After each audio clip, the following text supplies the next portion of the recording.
சொல்ல ஓடியா. உனக்கு முதல்ல பண்டத்தை தந்துடுறேன் வா. அப்பாவுக்கு மருந்து வாங்க தான் நீ போனது, அது உனக்கே தெரியும். டா உனக்கு வேண்டா. இல்லை இல்லை உனக்கு வாங்கினது இது கடலை மிட்டாயா. என்ன இருக்கு பப்ஸு, முட்டை பப்ஸு. நாங்கள் இதான் தின்னோம். நாங்கள் சாப்பிட்டது முட்டை பப்ஸு. உனக்கு மட்டும் சிக்கன் ரோல் வாங்கிட்டு வரணும். இது மாதிரி ஒரு இது பண்ணு எனக்கு. நமக்கு உள்ள பால் அந்த இது இருக்கா வெள்ளை கலர்ல ஒன்று இருக்கு. என்னதான் இருப்பான்னு நினைக்கேன். இது வெறும் பண்ணு வாங்கிட்டு வந்து எனக்கு உள்ள க்ரீம் கணக்காக இருப்பான்னு நினைக்கிறேன். இதான் அப்பாவுக்கு ஹார்லிக்ஸ் தீர்ந்து போயிட்டுல அந்த வாங்கிட்டு வந்தோம். கடலை மிட்டாய், கடலை மிட்டாய்.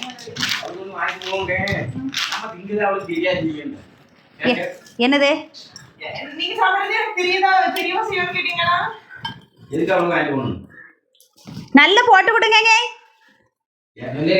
நான் சொன்னேன் தான், அதுக்குன்னு உடனே மூவாக்கிட்ட சொல்லி விடுப்பீளோ? அப்படி இல்லை சத்தியமா.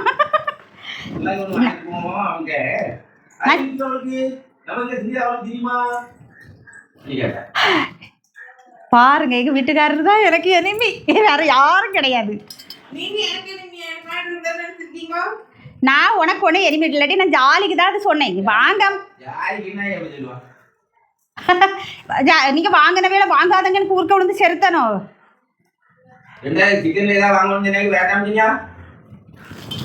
அது வந்து நான் சீரியஸா சொல்லலைங்க, விளையாட்டுக்கு தான் சொன்னேன். சும்மா கூட சொல்லக்கூடாதா?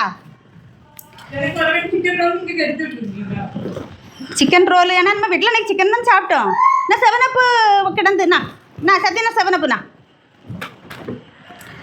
ஓகே, இன்னைக்கு வந்து என்ன வேலையாக போனோம்னா எங்கள் வீட்டுக்காரங்களையும் மெடிசன் வாங்க தான் போனோம். போன இடத்துல பக்கத்தில் பேக்கரி இருக்குது. உடனே அங்கெல்லாம் போய் இந்த ஜாமான் வாங்கிட்டு அப்புறம் முக்கியமாக வந்து ரொம்ப நாளாக நினச்சிக்கிட்டு இருந்தது நம்ம மோட்டருக்கு ஒரு மூடி வாங்கணும்னு.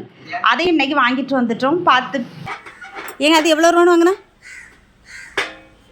300 ரூபாய். மோட்டர் மூடி பார்த்தீங்களா? 300 ரூபா. அது தேடி 2-3 கடைக்கு போகனால வாங்கினே தான். தாளிப்பு கரண்டி இது எவ்வளோ ரூபா? இல்லை ரேட்டு கிடக்கு. ஏங்க இந்த கரண்டி 200 ரூபாயா? 200 ரூபா. ஆனால் நல்லா வெயிட்டாக இருக்குது. ரெட்டா டைங்க. அப்புறம் இன்னொன்று இருக்குது சத்தியமாக பாரு.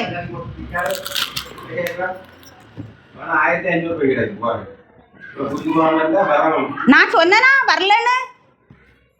நான் சொல்ல தானே செய்தேன் நான் வரல, எனக்கு போர் அடிக்குது வரலன்னே. நீ பாடு கூப்பிட்டு போனியா? போன இடத்துல எனக்கு என்ன ரொம்ப நாளாக வாங்கணும்னு நினச்சேன். இதெல்லாம் வாங்கிட்டு வந்துட்டேன். இது வந்து இறச்சி சுடது இதோ ஒன்று பார்த்தேன், அதெல்லாம் வாங்கிட்டேன். ஓகே, அது எப்படியோ எங்கள் வீட்டுக்காரர்களுக்கு நான் இன்னைக்கு தண்டை செலவு வச்சுட்டேன்னு சொல்லி திட்டிகிட்டு இருக்கிறாங்க. ஓகேவா? ஓகே, நீங்கள் இந்த மாதிரி வெளியில் ஹஸ்பண்டை ஆசையாக கூட்டிகிட்டு போனால் இந்த மாதிரி தண்டை செலவு வைப்பீங்களா என்னன்னு கமெண்ட்டில் சொல்லுங்கள். சரியா? பாய்.